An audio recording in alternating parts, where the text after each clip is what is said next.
Friends, तो आप लोग कैसे हैं? चलिए इस वीडियो में बने रहिए। हमने इसके 6 बताए थे क्वेश्चन, इससे नेक्स्ट वीडियो में पहले आज बताने वाला हूँ 7, है ना। निम्न अभिक्रिया के लिए संतुलित रासायनिक समीकरण लिखिए। समीकरण लिखना है ना। जैसे बहुत बच्चा क्या करते हैं कि कैल्शियम हाइड्रोक्साइड है, इसका नहीं लिख पाते हैं। कार्बन डाइऑक्साइड है तो नहीं लिख पाते हैं। फिर उसके बाद कैल्शियम कार्बोनेट प्लस जल, यानी कि इसका जो नाम दिया हुआ है, नाम के साथ साथ हम इसका क्या लिखेंगे। जैसे फार्मूला होता है तो फार्मूला लिखेंगे ना। जैसे इसका होता है कैल्शियम, तो कैल्शियम को हम लोग क्या कहते हैं, इसका संकेत आपको मालूम है। हाइड्रोक्साइड का क्या होता है, तो इसका संकेत मालूम है, आप लोग को मालूम होगा। अगर नहीं मालूम है तो इस वीडियो में हम बताने वाले हैं, ध्यान से सुनिएगा। जैसे यहाँ लिखा हुआ है निम्न रासायनिक समीकरण को, इसको नहीं, निम्न अभिक्रिया के लिए संतुलित रासायनिक समीकरण लिखें। संतुलित, तो सबसे पहले इसको देखेंगे। कैल्शियम हाइड्रोक्साइड लिखा हुआ है, तो हम संतुलित करके नहीं, डायरेक्ट इस जो लिखा हुआ है इसको हम लिख करके बताते हैं पहले चारों को, तब उसके बाद हम क्या करेंगे, संतुलित करेंगे बारी बारी से। जैसे ये मैंने बताया था इसे पहले वीडियो में, तो उसी तरीक़ा से इसको भी हम सबसे पहले क्या क्या लिखा हुआ है उसको हम देखते हैं ना, उसको लिखते हैं, उसके बाद हम क्या करेंगे, संतुलित करेंगे बारी बारी से। जैसे यहाँ लिखा हुआ है कैल्शियम हाइड्रोक्साइड को, कैल्शियम को हम लोग बोलते हैं, यहाँ पे लिखते हैं एगो कैल्शियम। कैल्शियम यहाँ पे लिखा हुआ है तालाबी सा लिखा गया, ये सा कोई दिक्कत नहीं है। Calcium hydroxide, hydroxide, calcium hydroxide, और उसके बाद प्लस फिर लिखा गया है क्या, carbon dioxide, carbon dioxide, carbon dioxide. इस तरीक़ा से मैंने एक ही में लिख लिया। अगर नहीं है तो यहाँ तक समझ लेना ही है, ठीक है ना, एक ही में लाइन पर आ गया, कोई दिक्कत नहीं। फिर उसके बाद दिया गया है एरोकासिन। क्या दिया हुआ है, एरोकासिन। फिर लिखा है कि calcium carbonate, calcium, calcium carbonate, carbonate, उसके बाद प्लस दिया हुआ है और लिखा हुआ है जल। क्या लिखा हुआ है, जल, तो जल लिख दिया हमने। अब यहाँ पे हमें देखना है इसका सबसे पहले फार्मूला क्या होता है। कैल्शियम हाइड्रोक्साइड, तो कैल्शियम का होता है दोस्तों Ca, और हाइड्रोक्साइड को हम लोग लिखते हैं OH2 का होल ट्वाइस। ये हमने लिख दिया कैल्शियम हाइड्रोक्साइड का, समझ में आया। फिर उसके बाद लिखेंगे प्लस, यहाँ लिखा हुआ है दोस्तों क्या, कार्बन डाइऑक्साइड, यानी कार्बन डाइऑक्साइड आप कक्षा 10 में पढ़े हैं, ठोस कार्बन डाइऑक्साइड ये सब पढ़े होंगे, है ना। तो कार्बन डाइऑक्साइड का होता है CO2। क्या होता है, CO2। फिर उसके बाद दिया गया है एरोकासिन, ये वाला, तो एरोकासिन आप इस तरीक़ा से दे दीजिए। फिर यहाँ कहता है कैल्शियम कार्बोनेट, क्या कहता है, कैल्शियम कार्बोनेट, तो कैल्शियम कार्बोनेट के लिए हम लिखते हैं CaCO3, क्योंकि आप कक्षा 9th के बुक में पढ़े होंगे, 3 या 4 चैप्टर में है कि समीकरण, ये लिखा हुआ है कि फार्मूला बनाने के लिए, एक प्रूफ करने के लिए दिया हुआ है। जैसे मान लेते हैं, ऐसे समझा देते हैं, जैसे magnesium bromide, magnesium bromide, bromide, तो मैग्नीशियम को हम लोग लिखते थे Mg का 2 और ब्रोमाइड के लिखते थे Br का। इस तरीक़ा से लिखते थे, ऐसे करते थे। इसका कुछ नहीं है तो 1 लिखते थे, इसका कुछ नहीं है तो 2 लिखते थे, क्रॉस मल्टीप्लिकेशन करते थे। मैग्नीशियम का 1 है तो 1, और ब्रोमाइड का 2 है तो 2, यानी मैग्नीशियम ब्रोमाइड Br2, ऐसे लिखते थे, Br2 ऐसे लिखते थे फार्मूला। उसी तरीक़ा से सिर्फ हमें इसको फार्मूला मालूम होना चाहिए। जैसे कैल्शियम कार्बोनेट हो गया तो CaCO3 हो गया। अब जल है, अब बताओ कि जल जो कक्षा 10 में विद्यार्थी पढ़ते होंगे, उनको अगर जल के नहीं मालूम है तो क्या मालूम होगा, है ना। तो जल का फार्मूला जो होता है आपका H2O होता है। इसी तरीक़ा से आपका ये इक्वेशन पहला का बन चुका है, समझ में आया। अब समीकरण को बैलेंस करना है, तो इसको हम बताएं क्या कि नेक्स्ट में, लास्ट में इसको बताएंगे, है ना। और लास्ट में नहीं तो फिर आप खुद से कर सकते हो, ऐसा थोड़ी है। जिस तरीक़ा से हमने ये चीज़ को पूरी वीडियो में बताया है, शुरू से लेकर के यहाँ तक, समझ में आया, यहाँ से लेकर के यहाँ तक पूरी बताए हैं। फिर उसके बाद दूसरा लिखते हैं, यानी जिंक प्लस सिल्वर नाइट्रेट, तो इसको लिख दें, यानी कि पहला हो गया आपका ये। और इसी तरीक़ा से आपका बी कहता है, क्या कहता है, बी कहता है। यहाँ पे चलो, यहाँ पे नहीं दिख रहा होगा, यहाँ पे दिख रहा होगा बी। यानी कि इस तरीका से आपका कर दे रहे हैं ना। तो बी लिखा हुआ है बाबू जिंक, यानी कि जिंक का क्या होता है संकेत, तो भैया यहाँ लिख लो जिंक प्लस, फिर कहते हैं सिल्वर नाइट्रेट, इसको हम लोग क्या बोलते हैं, तो सिल्वर नाइट्रेट को हम लोग बोलते हैं क्या, AgNO3, AgNO3। तो इसको लिखेंगे कहाँ गया यहाँ सिल्वर नाइट्रेट का, इसको लिखेंगे AgNO3, इस तरीक़ा से लिखेंगे।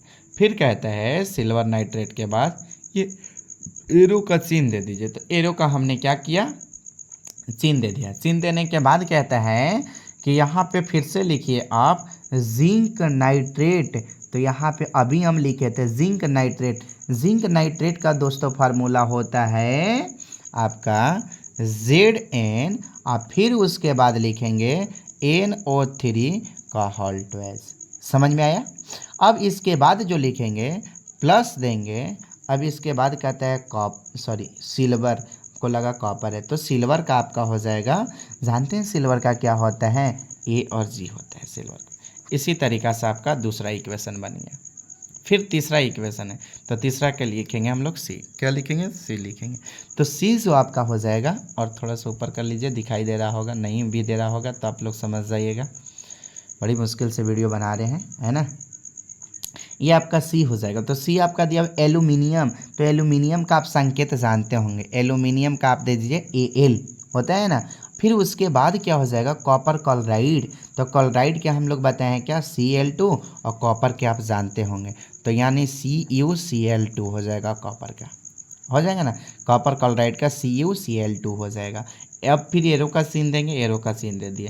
फिर उसके बाद लिखेंगे एल्यूमिनियम क्लोराइड, तो एल्यूमिनियम क्लोराइड को हम लोग क्या लिखते हैं भाई, तो इसको लिखेंगे Al, और क्या लिखेंगे भैया Cl3 लिखेंगे, Cl3। ये कैसे आएगा, थोड़ा सा इसको भी हम समझा देते तो अच्छा रहता है ना। एल्यूमिनियम क्लोराइड, जैसे मान लेते हैं कि एल्यूमिनियम का देखते हैं, एल्यूमिनियम का यहाँ हम लोग देते हैं क्या, जैसे एल्यूमिनियम का आपका हो जाएगा 3+, आपका हो जाएगा क्लोराइड, यानी Cl का आपका कुछ नहीं तो ऐसे दिया रहता है, तो इसका मतलब होता है कुछ नहीं तो 1, और इसका मतलब होता है इसका दिया हुआ है 3, क्रॉस मल्टीप्लिकेशन करेंगे Al का कितना है 1, और क्लोराइड का आपका कितना हो जाएगा 3। इस तरीक़ा से आपका क्या बनता है, फार्मूला बनता है। तो फार्मूला बनाने के साथ साथ आपका जो नाम दिया हुआ है, नाम का सिर्फ ये आपका उच्चारण नहीं, इसको लिखना है, नाम का नाम ही लिखना है, जैसे फार्मूला लिखना है ना, जैसे एल्यूमिनियम क्लोराइड, तो एल्यूमिनियम क्लोराइड हो गया। फिर उसके बाद जो यहाँ पे दिया हुआ है प्लस कॉपर, तो कॉपर को आप जानते होंगे, क्या लिख देंगे, कॉपर का Cu लिख देंगे, कोई दिक्कत नहीं। फिर उसके बाद बेरियम क्लोराइड है, क्या है, बेरियम क्लोराइड, तो यहाँ पे D लिखेंगे, आपका D में लिखेंगे जो दोस्तों, और D में लिखेंगे आपका जैसे बेरियम क्लोराइड, तो बेरियम का क्या होता है फार्मूला, Ba होता है। फिर होता है क्लोराइड को Cl2 लिखते हैं दोस्तों, उसके बाद प्लस लिखेंगे। जब ये लिख लिए तो फिर कहता है क्या, पोटेशियम सल्फेट, तो यहाँ पे प्लस का साइन दीजिए। पोटेशियम सल्फेट का होता है K से पोटेशियम होता है, और सल्फेट का आपका जो होता है SO4 होता है ना, एरो का चिन्ह दीजिए। फिर यहाँ बेरियम सल्फेट होता है, तो सल्फेट को जिस तरीक़ा से SO4 लिखे हो उसी तरीक़ा से हम लोग BaSO4 लिख देंगे। किसका लिखेंगे बाबू, तो बेरियम सल्फेट का लिखेंगे ना। फिर उसके बाद प्लस लिखेंगे, और यहाँ पे कहता है क्या, पोटेशियम क्लोराइड, यानी इसको लिखेंगे KC, और क्या लिखेंगे भैया L लिखेंगे, और क्या 2 भी लिखेंगे, क्या देख लो जल्दी, पोटेशियम क्लोराइड। तो पोटेशियम क्लोराइड में आपका 2 भी होता है ना, क्या होता है, 2 होता है ना।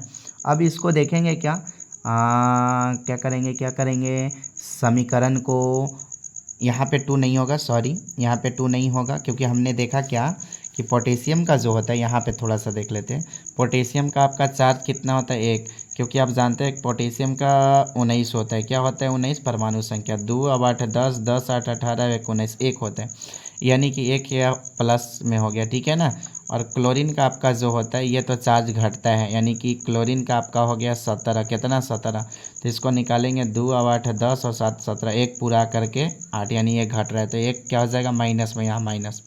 अगर यहाँ माइनस में है, माइनस प्लस से हमको कोई लेना देना नहीं है। यहाँ पे लिखेंगे कितना, एक है तो यहाँ पे एक लिखेंगे, यहाँ पे भी एक है, एक लिखेंगे।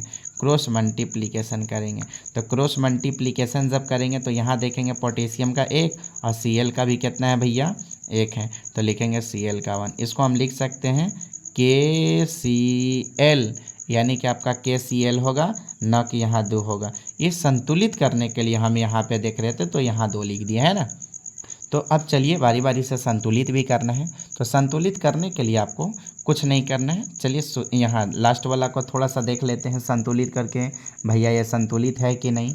तो यहाँ पे देखेंगे दोस्तों Ba, तो Ba है आपका एगो, है ना। फिर उसके बाद देखते हैं Cl2, कितना है Cl2, तो यहाँ पे भी आपका Cl अगर कुछ नहीं है तो 2 हम पहले ही से बैठा दिए थे, मन में मेरा चल रहा था कि यहाँ भैया 2 है तो यहाँ 2 नहीं है, तो 2 बैठा दिए थे। तो यहाँ Cl2 हो गया तो Cl2 बैठा दिए, तो 2 गो हो गया क्लोरीन, 2 गो हो गया क्लोरीन। अब यहाँ कहता है पोटेशियम हो गया 2 गो, तो 2 गो हो गया पोटेशियम। फिर उसके बाद देखेंगे यहाँ क्या, सल्फर एगो तो सल्फर एगो, ऑक्सीजन 4 गो तो ऑक्सीजन 4 गो। इसी तरीक़ा से ये क्या हो जाएगा, ये समीकरण संतुलित है, संतुलित है। फिर उसके बाद जो है भैया Al2Cu Cl2 Al Cl3 plus Cu copper हो गया। तब इसको कैसे करेंगे, तो कुछ नहीं करना है, इसको भी यहाँ पे मिलाएंगे। एल्युमिनियम के एगो है तो एगो है, एगो यहाँ भी हो गया। कहता है कॉपर कितना है, तो कॉपर एगो है, एगो भी हो गया। फिर कहता है क्या कि Cl2 2 गो है, तो यहाँ कितना है भाई, 3 गो है, कितना है 3 गो है, तो 3 गो कैसे होगा, 3 गो कैसे होगा। तो यहाँ पे यदि 2 से लगाएंगे तो 2 तिये कितना हो जाएगा, 6 हो जाएगा। जब 6 गो यहाँ क्या हो जाएगा, 6 गो यहाँ क्लोरीन हो जाएगा, तो क्लोरीन यहाँ भी मुझे कितना करना पड़ेगा, 6 गो। तो 3 दूना कितना हो गया, 6 गो हो गया ना, 3 दूना 6 गो। उसी तरीक़ा से कॉपर देखें तो कॉपर आपका हो जाएगा 3 गो कॉपर हो जाएगा, 3 गो कॉपर, 3 दूना 6 गो क्लोरीन, तो 6 गो क्लोरीन हो गया और 3 गो कॉपर। कॉपर यहाँ पे कितना है, 1 है, तो 3 से गुना कर देंगे तो 3 गो कॉपर भी हो गया, और 3 दूना 6 गो क्लोरीन भी हो गया, तो क्लोरीन भी 6 गो, 3 गो कॉपर भी हो गया। अब एल्युमिनियम कहता है 2 गो, तो एल्युमिनियम को भी 2 से यहाँ क्या कर दीजिए, डैश दे दीजिए। 2 गो एल्युमिनियम भी हो गया, 2 गो एल्युमिनियम भी हो गया, 3 गो कॉपर भी हो गया, 3 गो कॉपर भी हो गया, 3 दूना 6 गो क्लोरीन भी हो गया, 3 दूना 6 गो क्लोरीन भी हो गया। इस तरीक़ा से आपका बैलेंस हो गया समीकरण, बैलेंस लिख दीजिए बी का मतलब।